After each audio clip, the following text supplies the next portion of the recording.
Primeiro eu quero agradecer a presença de todos, aí, em especial aos nossos parceiros da LDP, as agências, as franquias que aqui estão participando hoje para entrar um pouco mais nesse nosso mundo aqui que o Vini vai comentar, que aí está totalmente direcionado aos nossos produtos da Impulse. Então, muito obrigado pela presença de todos. Obrigado também àqueles que não fazem parte do ecossistema de parcerias da Lynx, mas que estenderam o convite a você, então seja bem-vindo. Para quem não me conhece, eu sou Gabriel Ponstein, eu lidero aqui o time da área de parcerias da Lynx.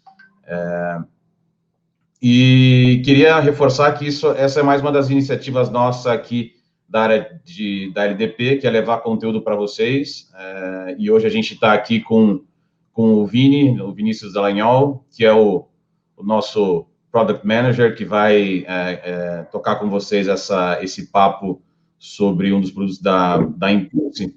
E o Vini, para mim, é o nosso guru, né? Vocês vão conhecer ele um pouquinho mais e vão entender por quê.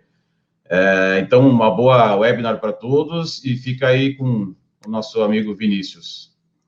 Boa, obrigado, Gabriel, pela apresentação. Boa tarde aí, pessoal. Muito bom aí ver essa audiência crescendo e todos aqui também participando. Antes da gente começar, só 2 recadinhos paroquiais aqui. Como vocês podem ver, vocês têm aqui uma sessão de bate-papo que vocês podem interagir e vocês também têm um modo ali, perguntas e respostas. Então, fiquem à vontade para, ao longo da apresentação, irem ali adicionando as perguntas principais, que ao final dela eu vou ter um momento aí para atender essas dúvidas e perguntas, tá? E, Gabriel, tu que vai estar aí ao lado, se aparecer alguma dúvida também relevante ao longo da apresentação, pode levantar a bandeira que a gente também atende elas. Vamos lá, vamos começar. Vou compartilhar minha tela aqui com vocês. Não vou fazer a pergunta clássica da tela, tá, pessoal? Mas já sei que já está compartilhando aqui, então tá tudo bem. Então vamos lá, pessoal. O nosso tema aqui de hoje, desse nosso Papo Lynx, dessa nossa terça-feira à tarde, é como usar IA para recomendar produtos e alavancar vendas. Como o Gabriel falou, quem sou eu? Hoje eu trabalho aqui como gerente de estratégia de produtos dentro da Lynx Digital. Já trabalhei por um bom tempo, especificamente com esse nosso portfólio de produtos da Impulse, então, vitrines de recomendação, busca inteligente, são produtos que eu tenho bastante carinho, bastante interesse, então sempre gosto de ler muito sobre isso, falar sobre isso, então estou muito feliz aqui em poder trocar um pouco sobre esse tema com vocês. Mas antes da gente começar, pessoal, a falar especificamente sobre esse desafio de IA, né, inteligência artificial, recomendações, eu acho que é legal a gente dar um passo atrás e entender o contexto onde a gente está inserido. Aqui, eu tenho uns dados bem frescos e bacanas que eu compilei ao longo das últimas semanas, que mostram um pouquinho do panorama que a gente está inserido. O primeiro deles, esse daqui é um dado super legal da eMarketer, onde eles fizeram um estudo da evolução do GMV no Brasil de 2018 até 2025. Vocês vão ver que esses números não batem com a maior parte dos relatórios que estão aí pelo Brasil, mas é que esse aqui, para mim, é um número mais completo que a gente consegue encontrar. Aqui dentro tem Mercado Livre, tem os grandes marketplaces do Brasil, Magazine Luiza, Via Varejo, todos esses. Então, aqui, eles apontam que agora em 2020 a gente teve aí um GMV transacionado, ou seja, um total de vendas no mundo online de cerca de 180 bilhões. A gente deu um super salto expressivo, como vocês podem perceber, em relação a 2019, onde que a gente estava na casa dos 108, a gente saltou para 180 bilhões. A gente foi de uma penetração do e-commerce de 5% para mais de 8%. E essa trajetória, eu acho que aqui é uma mensagem importante, todo esse estudo deles, eles já se basearam considerando todos os parâmetros, todas as consequências da pandemia, a gente tem uma tendência de crescimento acentuado. Então, não vai ser tão acentuado como a gente teve de 2019 para 2020, como vocês podem ver aqui na curva laranja, mas a gente vai ter um crescimento crescente até chegar em cerca de 15% de penetração do e-commerce ao final aí de 2025. Então, a primeira conclusão que a gente tira daqui é um crescimento gigantesco e muito impulsionado por uma legião de novos consumidores. Então, no ano passado, esse daqui já é um estudo que saiu esse ano da Ebit, Nielsen, no Web Shoppers 43, eles apontaram aí que 2020 teve no mundo online cerca de mais de 13 milhões de novos consumidores. Então, uma massa de pessoas que não estava habituada a fazer compras online e começaram a navegar, começaram a interagir com sites e começaram a trocar alguns hábitos de comprar na loja física por comprar na loja online. Seja em busca aí de uma maior segurança, seja em busca de uma comodidade. Então, essa é uma tendência que a gente já vinha notando há muito tempo, mas que se acelerou radicalmente aí no ano passado. E aqui, acho que o último ponto super relevante para a gente falar de contexto é a batalha pela relevância, tá? Aqui também é um dado da EBIT, que no ano passado a gente chegou a registrar 78% das vendas passando por marketplaces, né? E aqui tem umas características para a gente, alguns outputs interessantes. Como que isso pode ser mais relevante para o consumidor? Como que eu consigo deixar o e-commerce mais atraente? Como que eu posso tornar que esse consumidor volte e compre mais? E até mesmo para os grandes marketplaces, conforme esses catálogos vão aumentando, a complexidade de itens vai aumentando, como que eu consigo mostrar o produto certo para aquele consumidor na hora certa?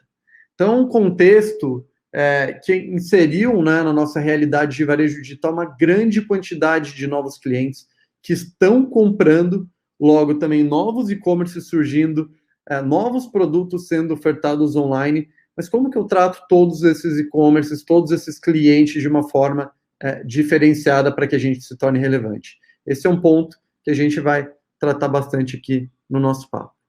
Então, dado todo esse nosso contexto de crescimento, de evolução e aceleração do e-commerce, esses varejistas online eles começam a encontrar alguns grandes desafios nessa jornada. Primeiro, para quem quer surfar, para quem quer acompanhar esse grande crescimento, como que eu trago mais tráfego para o meu e-commerce? Como que eu faço com que os visitantes me conheçam? Como que eu faço que esses novos compradores, que esses 13 milhões, conheçam a minha loja? Aqui tem grandes pontos como branding, redes sociais, investimento em mídia como Facebook, investimento em Google, expor a sua marca no marketplace através de um hub. Então, tem vários caminhos para você se tornar mais conhecido e ter mais tráfego. Mas logo depois que você começa a trazer mais tráfego com investimento em mídia, em estratégias para isso, você começa a ter um outro desafio, que é como que eu aumento esse ROI desse meu investimento? Como que eu aproveito e converto esses clientes, esses consumidores que estão visitando minha página e aumento minha taxa de conversão, de fato? Porque nada adianta eu ter milhares, milhões de visitas no mês se esses consumidores não estão comprando meus produtos. Então, esse aqui é um grande desafio também nessa jornada. Parte desse desafio, aqui muito em cascata, é como que eu me torno relevante, então, para esses consumidores. Como que eu mostro algo que faça sentido para ele, que faça sentido para o perfil dele. E aí, com certeza, a gente começa a pensar como que eu vou entregar para ele uma experiência diferenciada, e o último passo ok, então, eu consegui ser relevante, eu consegui ajudá-lo nessa trajetória de conclusão de uma compra. Então, o nosso desafio é sempre como que eu pego esse consumidor lá do topo do funil, que está simplesmente olhando o produto, muitas vezes não sabe o que ele quer comprar, e a gente empurra ele cada vez mais próximo à decisão, mais próximo ao carrinho. E quando a gente chega nessa etapa, o desafio é como que eu aumento o meu ticket médio. Então, no final das contas, passa muito por experiência, passa muito por melhoras operacionais de conversão, mas no final do dia, a linha de receita ela é altamente impactada. Então, esses são grandes desafios para quem quer crescer ao mesmo passo, quer crescer no mesmo ritmo do mercado que a gente está vendo. E aqui, a gente chega num primeiro grande ponto relevante, um caminho para que isso seja possível. Como que a gente pode aproveitar e superar todos esses desafios? Não à toa, nossa apresentação é sobre personalização, então o caminho que a gente aponta aqui como uma grande alavanca para esse crescimento é o uso da personalização, é o uso da inteligência artificial para recomendação de produtos. Isso aqui não é algo que eu estou trazendo para vocês, que eu estou falando, tá? De novo, aqui mais uma fonte da McKinsey, num estudo que ela fez aí alguns anos atrás, onde ela aponta aí que recomendações que são de fato relevantes e personalizadas, elas podem impulsionar o crescimento da receita de um varejista ou de uma empresa de serviços de 10% até 30%.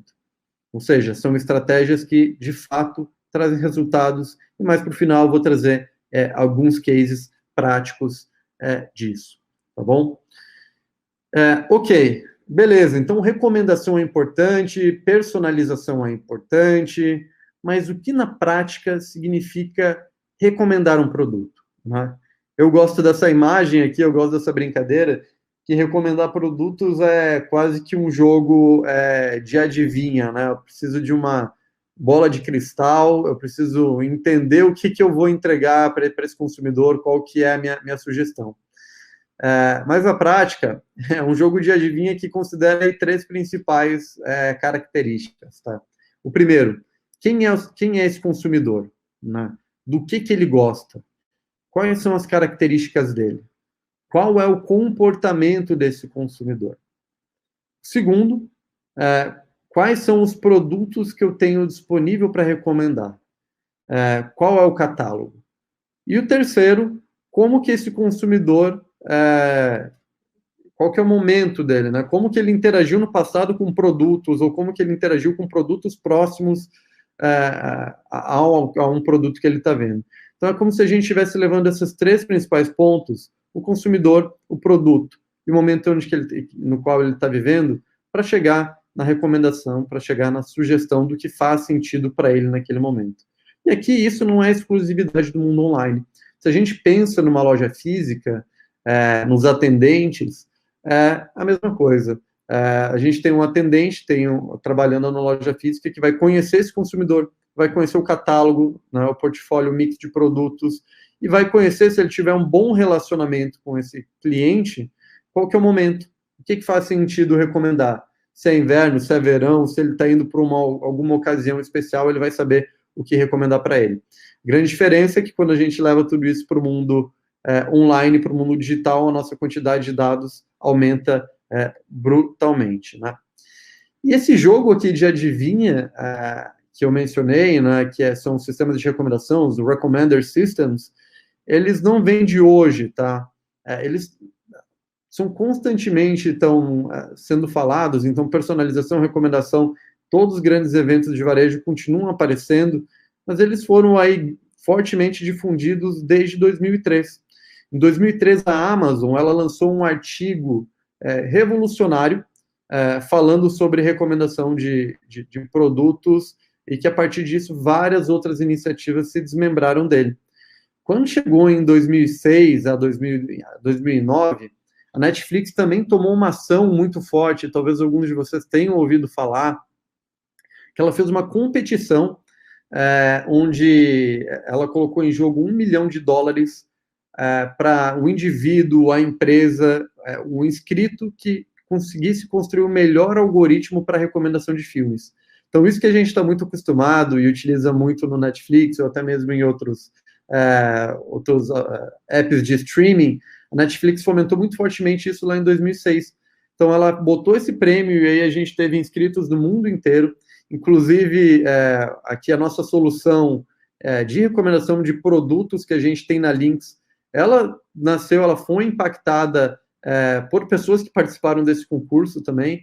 Então, foram muitas pessoas do mundo inteiro que participaram e saíram várias iniciativas.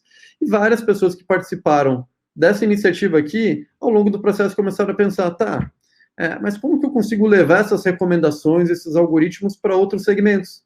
E-commerce, apps de serviço, apps de comida, de música, né? Então, começaram a levar isso para vários caminhos, e aí a gente começou a ter todo esse mercado de recomendação, de personalização e de IA muito mais expandido e difundido.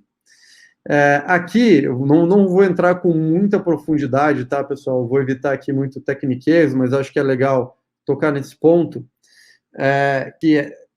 quais são essas estratégias quando a gente fala de inteligência artificial aplicada para personalização e recomendação?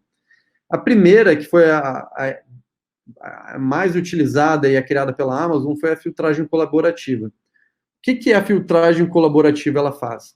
Ela foca no comportamento, e quando eu falo de foca em comportamento, ela vai numa linha de que, por exemplo, se o Marcel, que aqui no exemplo gosta de Thor, então é muito provável que no futuro, se ele já gostou de Thor no passado, no futuro ele goste de títulos próximos esse daqui. Então esse é o primeiro conceito, ele foca muito no comportamento que a pessoa já teve no passado, em eventos que essa pessoa já teve, então em cliques, visualizações, compras, então leva isso em consideração, ao invés de focar tanto no conteúdo. Então ele não se interessa tanto por detalhes daquele produto, detalhes daquele item, então não interessa tanto o título, não interessa se tem uma descrição, não interessa se tem uma foto de uma determinada forma, ele se interessa com o comportamento.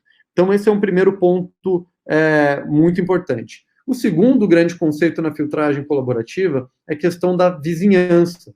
Então é esse que está ilustrado aqui, que é quando, por exemplo, o Marcel gosta de Thor. Então a gente tem a Amanda, que tem um perfil similar ao Marcel, então faz sentido, é muito provável que ela goste de Thor também.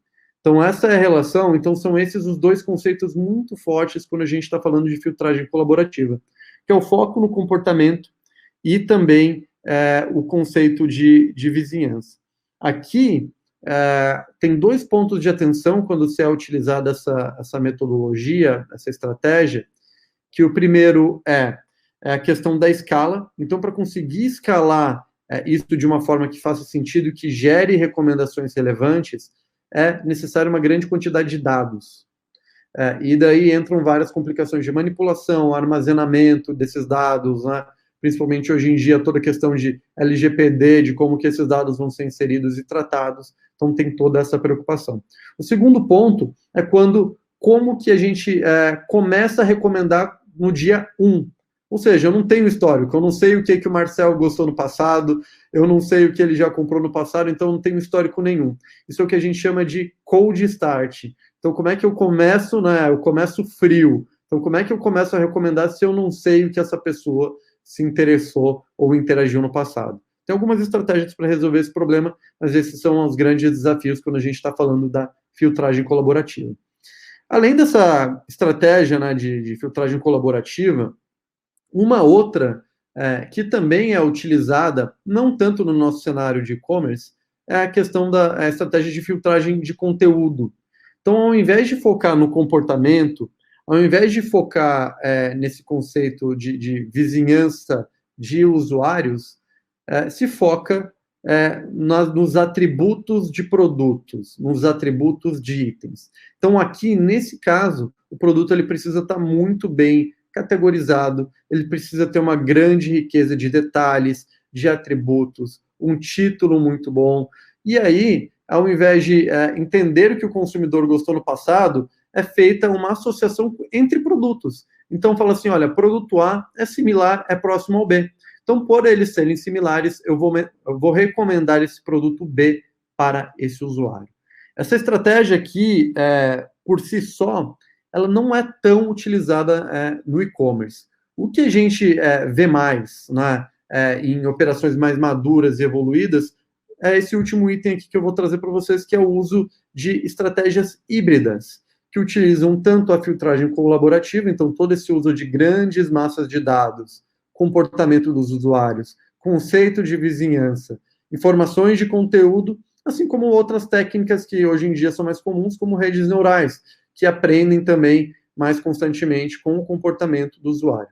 Então, essa aqui a gente poderia dizer que é o mais comum, é o estado da arte quando a gente está falando sobre recomendação, e também é o que a gente, por exemplo, aqui dentro da Lynx, a gente utiliza dentro das nossas soluções.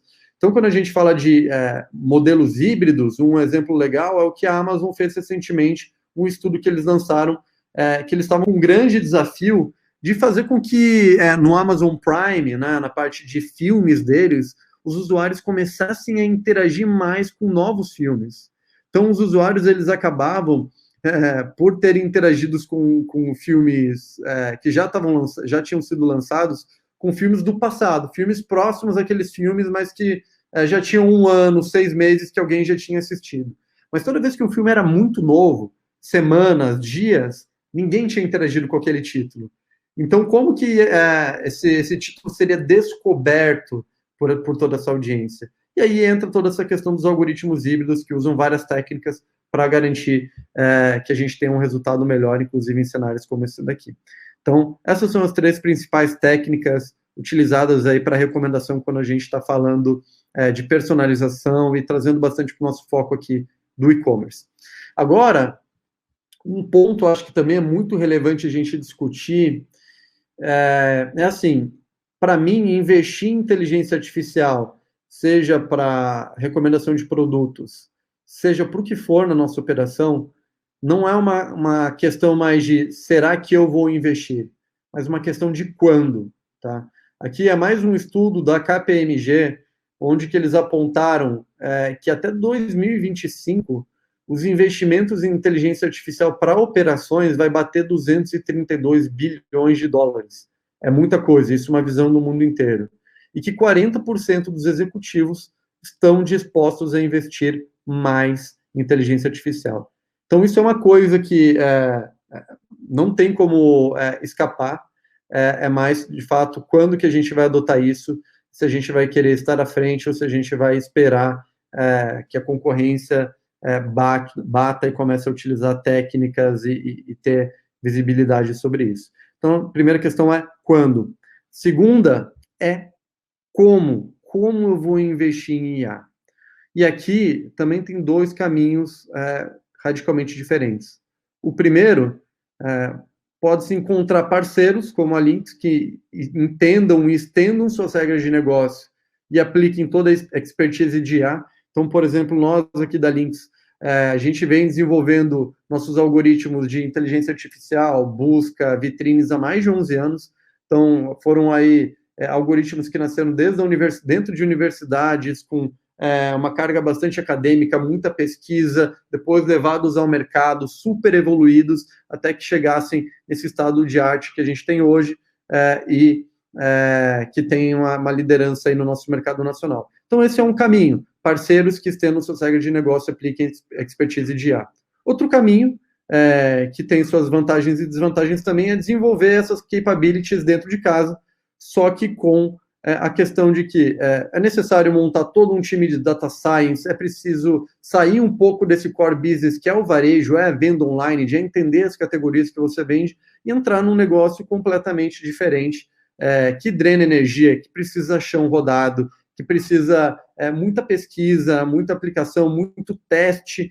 Então, são dois caminhos possíveis, e aqui a Lynx ela se coloca sempre muito à disposição nesse primeiro ponto de ajudar os nossos parceiros, ajudar os nossos clientes a aplicarem recomendação, inteligência artificial nos seus negócios, sem perder, sem escapar do seu core business. Então, isso aqui é uma coisa super relevante. E agora, quando a gente entra mais, ok, então, esses são os caminhos, esse é o contexto, esses são os caminhos, essas são as estratégias, esse é o quando, né? Esse é o como eu posso fazer. Agora, como é que eu porto, né? Como que tudo isso se dá e como que tudo isso impacta uma operação de varejo online, um e-commerce? Primeiro, eu gosto bastante dessa imagem e para mim é o grande ponto forte quando a gente está falando de personalização e recomendação, que é, aqui na esquerda, a gente mostra um e-commerce tradicional. Todos os consumidores que vão entrar aqui, todos os consumidores que vão navegar essa página, eles vão ter exatamente a mesma experiência.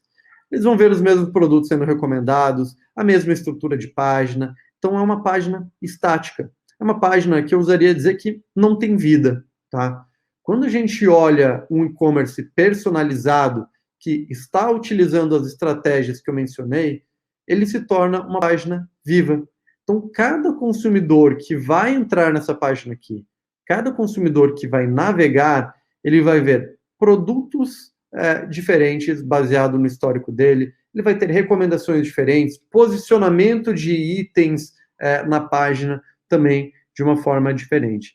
Então, a gente traz uma camada realmente única para esse consumidor, para que ele se sinta diferente. E, no final das contas, a gente faz tudo isso para 2 grandes pontos, performance e faturamento. Então, quando a gente, eu vou trazer mais dados para o final, a gente aplica esse tipo de estratégia ao e-commerce, a gente tende a aumentar a conversão, a gente tende a aumentar o cross-sell, então a gente vai sugerir novos produtos para esse consumidor, a gente tende a ter um ticket médio maior e, claro, no final do dia, ter uma receita. De novo, aqui não sou eu falando, tá? Mais uma fonte super reconhecida. Então, aqui eu estou trazendo uma fonte que é do BCG, tá?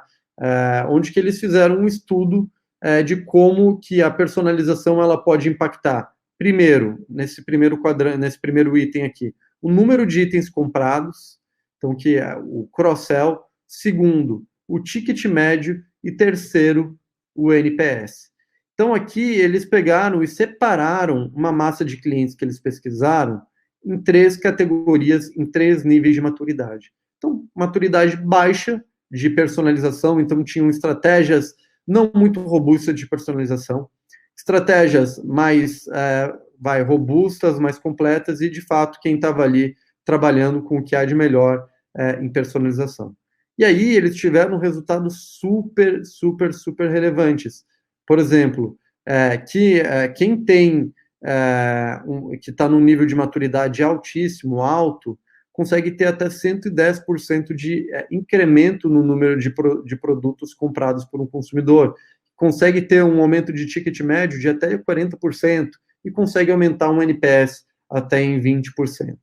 Então, resultados que eles conseguiram medir, eu também vou trazer mais para frente com alguns cases aqui que a gente coletou em alguns estudos internos, tá? Então, super legal esse estudo aqui. Tá, então a gente tem essa separação entre quem é maduro, quem não é maduro, quem é nem um pouco maduro, mas o que esses players maduros eles fazem para conseguirem chegar em resultados desse tipo? Eu gosto de pensar que eles trabalham em 3 principais etapas. A primeira etapa, inevitável, é coleta de dados, né? Você precisa ter dados para que você personalize, para que você recomende de uma forma relevante. E aqui nessa parte de dados, eu gosto sempre de colocar um grande disclaimer que é em relação a LGPD, então pegar o consentimento do consumidor, né, dessa coleta de dados no lado do e-commerce. Uma vez que a gente tem esse consentimento, a gente pode recomendar produtos, a gente pode fazer o que for sem nenhum problema nesse sentido, né? E aqui, então, primeiro a coleta de dados, armazenar esses dados. Depois disso, entender esse consumidor, pegar esses dados e transformá-los em informações mais acionáveis. Então, entender o comportamento desse consumidor, quais são os produtos que ele se interessa, e, finalmente, conectar tudo isso e ir para uma última etapa, que é recomendar. Então, é pegar um dado bruto, que não tem valor nenhum, e transformar numa recomendação que faça sentido para o cliente, para o consumidor que está navegando aquela página. E essas recomendações e essa personalização, ela deve passar, ela não pode estar focada somente numa etapa de compra, uma etapa do ciclo de experiência do consumidor, do usuário. Ela precisa estar em todas as etapas. Ela precisa estar presente desde a descoberta, quando ele ainda não sabe o que ele vai comprar, ele está navegando pela página, até passando pela lembrança. Então, quando ele já visitou um produto, a gente vai falar, olha, você já visitou esse produto, olha aquele de novo, ou então olha um produto similar a este produto que você visitou. Até a tomada de decisão, então a gente empurrar ele, garantir que ele fique mais perto da compra.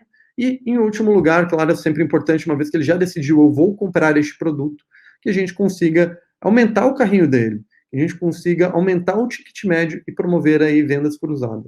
Então, é super importante que todas as estratégias que a gente falou, elas passem por todo esse ciclo aqui. E aí, como que essas estratégias, essas recomendações, elas podem estar presentes no e-commerce, né? Acho que o primeiro que eu trago aqui e já deve ser de conhecimento também de muitos, são as vitrines e os banners, né? Se a gente pensar, toda a plataforma já vem com vitrine, já vem com banner. Mas qual que é a diferença entre um banner inteligente, um banner personalizado, uma vitrine inteligente, uma vitrine personalizada? Ela conhece o consumidor, ela não vai ser estática, ela vai entender e vai estar sempre se adaptando e recomendando o produto certo. Então, esse é o grande diferencial e é o que torna, de fato, aquele e-commerce vivo. Então, aqui a gente tem uma possibilidade de, em todas aquelas etapas de compra que a gente falou, posicionar vitrines e banners relevantes, vitrines e banners vivos, né? E quando a gente pensa numa PDP, né, numa página de produto, tem uma provocação frequente agora, que é a Product Experience Page, né, uma página de experiência de produto versus uma página de produto. Que a página de produto, ela vem deixando, isso é uma tendência que vem se consolidando cada vez mais, que ela deixa de ser uma página mais seca, né, com aquela estrutura super conhecida, com um título do produto, com uma descrição técnica, a ficha técnica com os atributos, ela começa a ser mais viva, ela começa a trazer mais recomendações, ela começa a trazer mais imagens, ela começa a trazer mais reviews, né? Então ela traz muito mais riqueza. E aí, de novo, toda essa estratégia de personalização faz total sentido. Aqui na direita, eu trago um exemplo de uma das vitrines que podem ser adotadas aí em toda essa experiência de compra, né? Então, quase comprou, olha só, um consumidor que foi até o carrinho, colocou essa bolsa aqui, abandonou o carrinho e agora a gente fala, olha, putz, você quase comprou esse produto, que tal? Você não se interessa por esses produtos aqui? Então, a gente lembra, então, muito naquela linha de lembrança que eu mencionei anteriormente no ciclo, a gente traz uma vitrine que faz com que ele se aproxime da compra novamente. Então, vitrines e banners super relevantes. Outro ponto aqui, não é o tema do nosso papo, aqui fica até um convite, pessoal. Na próxima semana, no mesmo horário, e na terça-feira, a gente vai ter um papo falando sobre busca inteligente, tá? Vai ser super bacana também. Todos convidados, espero que vocês participem também. E aqui só um disclaimerzinho que também fica dentro, se a gente pensa de personalização e recomendação, a busca também é super relevante. É você trocar esse componente, né, do e-commerce, que é um componente mais estático, que não considera tanto o comportamento dos usuários, que não considera tanto toda essa parte de recomendação, personalização, por um componente inteligente. E aqui, quando a gente fala da busca, 43% dos visitantes de um e-commerce, segundo o Forrester, pesquisam por um produto. Então, ele entrou no site, praticamente metade das pessoas que entram no e-commerce vão na caixa de busca e procuram, digitam um termo e encontram um resultado. Então, também é super importante, quando a gente está pensando em personalização, recomendação, a gente também entender isso como um todo, né? Então, entender que eu posso posicionar vitrines, eu posso posicionar banners, eu posso posicionar uma busca inteligente, tudo para compor um resultado ainda mais bacana, um resultado ainda melhor. E aqui, mais uma estratégia também relevante, são os e-mails, né? Não preciso necessariamente só recomendar produtos e levar o IA, inteligência artificial, somente no site. Que um outro caminho, inclusive aqui na Lynx a gente tem um produto que a gente explora muito isso, questão dos e-mails personalizados. Então, como que a gente utiliza, de novo, todos aqueles dados, todas aquelas estratégias de recomendação, estratégias, algoritmos de IA, para que a gente consiga entender que o Vinícius acabou de abandonar a navegação de um site, que o Vinícius acabou de abandonar um produto no carrinho, e que eu possa enviar um e-mail para ele, de novo, um e-mail que não é seco, um e-mail que não é genérico, um e-mail personalizado, que vai entender o que eu gosto e que vai levar dentro do e-mail sugestões, dentro do e-mail recomendações de produto. Por que isso é relevante? Porque se eu vejo um e-mail que não tem um conteúdo aderente a mim, a tendência é que, com o passar do tempo, eu interaja cada vez menos com essa marca, cada vez menos com esse canal. Então, se você manda informações relevantes, bacanas e úteis, a taxa de abertura aumenta, a taxa de interação com os produtos aumenta também. Então, personalização também nos e-mails. E aqui um gostinho também que é bacana, Tem outros canais também que podem ser explorados para recomendação.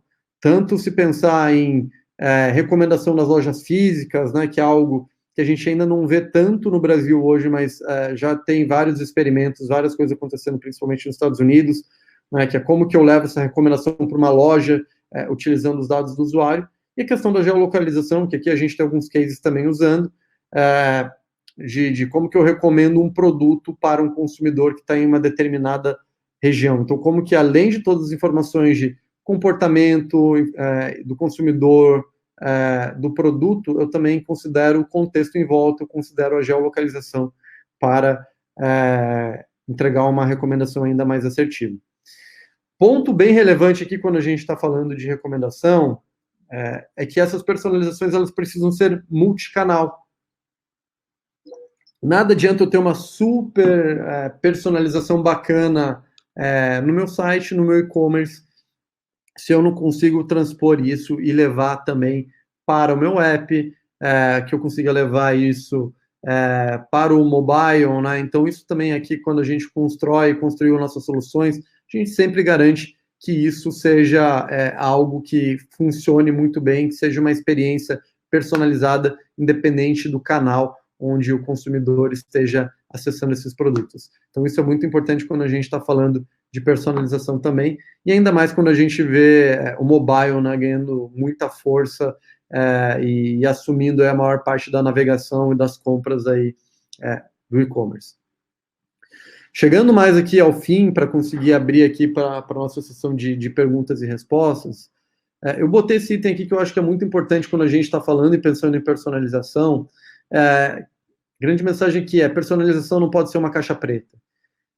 A gente está falando ali muito eu comentei ali no começo das estratégias de IA que podem ser adotadas, algumas mais comuns, mas, se o meu time de marketing, meu time de operação, não consegue mexer nisso, precisa de um desenvolvedor o tempo todo, você não consegue ter uma visibilidade fácil realmente das métricas, não consegue automatizar todo esse processo, não consegue configurar isso de forma simples, isso deixa de ser uma solução e acaba se tornando mais parte de um problema e realmente não vai escalar o negócio. Então, é fundamental, independente da estratégia, do caminho que seja seguido para IA e para personalização, que esses 4 pontos eles possam ser cumpridos. De novo, aqui também com as nossas soluções a gente construiu tudo que a gente montou em cima desses 4 pontos. A gente precisa permitir que os times de marketing e operação consigam fazer tudo que eles precisam na solução de forma autônoma, precisam ter visibilidade das métricas, precisam conseguir automatizar processos e configurar de forma simples. Então, são critérios realmente super relevantes. Para fechar aqui, pessoal, e a gente abrir para as perguntas, eu acho que a gente tem cerca de 15 minutinhos. Eu trago aqui 2 principais cases, tá? De 2 soluções que eu comentei aqui. O primeiro, de alguns casos de uso, né, de soluções. O primeiro é desse envio de e-mails personalizados. Então, aqui alguns estudos internos com alguns segmentos, tá? A gente chega aqui até uma taxa de abertura de 11% e um CTOR. Não sei se todos são familiarizados com CTOR, mas CTOR é Click to Open Rate. Então, significa dos e-mails que eu envio, dos e-mails que são enviados e que são abertos, quantos deles são clicados? Por que isso é importante quando a gente está falando de e-mail? Posso enviar uma pancada de e-mail, que até podem ser abertos, ter uma taxa de abertura legal, mas que o consumidor ele abre o e-mail e fala assim, olha, não me interessei por nenhum desses produtos, não me interessei por nada que está sendo mostrado aqui. E logo, ele não vai interagir, ele não vai clicar. Então, uma taxa de clique dentro de um e-mail aberto de 20% é algo super relevante e super bacana, porque é algo que, de fato, chamou a atenção daquele cliente e ele vai entrar no e-commerce, ele vai olhar aquele produto com mais detalhe. Então, já é um impacto super bacana. Outro impacto legal aqui também, eu acho que ali é o nosso de vitrines com personalização, aqui um específico no setor de moda, tá? Eu vou focar aqui no aumento da conversão, a gente conseguiu aumentar aqui, em média, em alguns clientes desse segmento, em 3,6% a conversão. De novo, usando estratégias passando por todo o site, vitrines posicionadas em todos os lugares, então foram cases reais aí que a gente conseguiu atingir. Então, super, super relevante, super bacana, e aqui o grande ganho é quando a gente consegue unir a plataforma de e-commerce, idealmente a nossa Links Commerce, né, com um conjunto de ativos, né, que aqui a gente tem dentro de casa, que é Impulse. Então, o que a gente tem é toda essa parte de recomendação para e-commerce, toda a parte de busca, toda a parte de retargeting, que é essa de e-mail, para otimizar e impulsionar os resultados dos nossos lojistas. Então, pessoal, esses eram os principais pontos que eu queria apresentar para vocês aqui hoje. Vou parar de compartilhar aqui, rapidinho, e agora fiquem à vontade aí para trazer algumas dúvidas, algumas perguntas. Deixa eu só parar de compartilhar aqui. Ó, aqui tem... Deixa eu ver aqui, modo PR, perguntas. Vamos ver se a gente tem alguma coisa aqui. Que tipo de rede neural? Rogério, acho que os algoritmos eu passei bem o que a gente usa. A gente usa algumas regras de reinforcement que a gente testa, mas não vou ter todos os detalhes aí para técnicos para te passar, tá? Se quiser, pode me procurar depois, a gente pode falar um pouquinho mais, tá bom? Boa tarde, meu nome é Walter, analista de CRO na MT Soluções. Gostaria de saber se você tem alguma dica para usar IA para diminuir abandono no carrinho.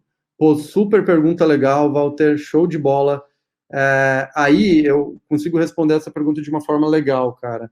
Eu acho que tem duas partes que a gente pode atender, tá? A primeira é, no abandono de carrinho, a gente conseguir...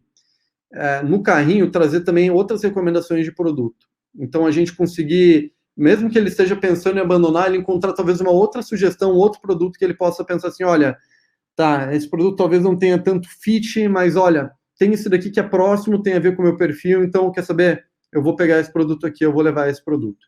Então, aqui eu acho que é algo que faz bastante sentido. A gente posiciona bastante vitrines em página de carrinho, tá? Seja para... complementares, né, trazer um produto extra, então compre junto, né, que é um tipo de vitrine que a gente tem, seja também para trazer algum tipo de produto similar, tá? Então, é um caminho bem legal durante, tá? E aqui, a segunda parte da resposta que eu vou te dar é o pós. O pós, ele cai muito nessa questão da gente monitorar esse consumidor e entender, ok, saiu esse cliente do meu site, ele abandonou um carrinho, ele abandonou uma navegação, como que eu trago ele de volta? Como que eu recupero esse carrinho?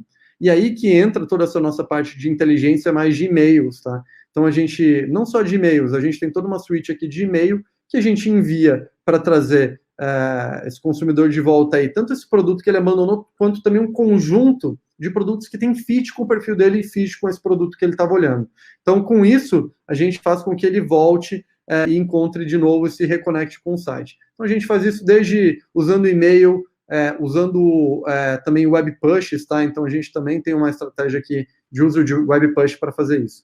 Então, isso é super, super relevante. Boa. Obrigado pela pergunta, Walter. Eric, as configurações de vitrines necessitam de configurador/programador? Ótima pergunta também, Eric. Vamos lá. Quando a gente está falando de vitrines aqui, nessa parte de personalização, a gente tem dois caminhos que a gente caminha, tá? O primeiro, que é o nosso cliente, no final do dia, ele pode optar por ele fazer toda a parte de exportação de layout, então toda essa parte de look and feel, da aparência da vitrine. E aí, se tem essa parte do look and feel, como que vai ser? Ele vai consumir algumas APIs nossas e vai montar toda essa parte da vitrine. Então, fica na responsabilidade dele, ele cria, então, se ele quer alterar alguma coisa, ele altera. Uma vez que ele fez essa integração de layout, toda a parte de configuração de vitrine mesmo, que é ligo e desligo uma vitrine, posiciono em um lugar do site, posiciono em outro lugar,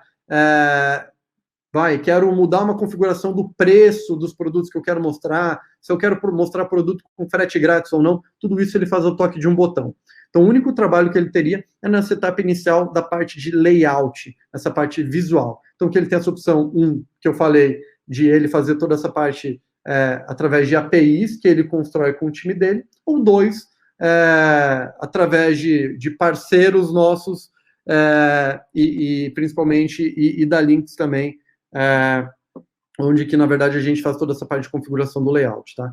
Então, esses são os dois caminhos que a gente segue, tá? Então, diria que necessita de um codificador, programador, que não necessariamente é dele, mas pode ser de uma agência, simplesmente nessa primeira etapa de implantação. Depois disso, ele não precisa mais de ninguém para fazer esse tipo de alteração, tá bom? Eric também, boa, Eric. Qual a relação entre page speed e todas as recomendações de IA na Lynx? Não há uma queda de desempenho no site devido aos códigos personalizados? Boa pergunta também, tá? Boa pergunta. Aqui, a gente, para vitrines, a gente não chega a ter problemas de tempo de carregamento, tá? Tem algumas técnicas nossas, então, muito de posicionamento dos nossos scripts, né, em alguns determinados pontos da página para que ele carregue também de uma forma mais rápida, mas também tem alguns pré-processamentos que a gente faz do nosso lado que permitem que a gente não demore tanto tempo.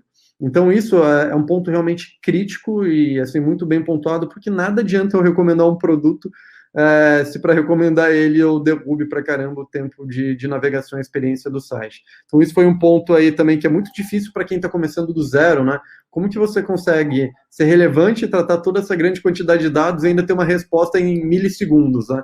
E é isso que a gente entrega hoje. Em milissegundos a gente não afeta a performance do site, mas foi um trabalho aí de muitos e muitos anos para que a gente conseguisse chegar numa performance tão bacana. Então, não há queda de desempenho no site com o uso das nossas vitrines também. Beleza? Tem mais alguém aqui mandando uma pergunta? Vamos ver.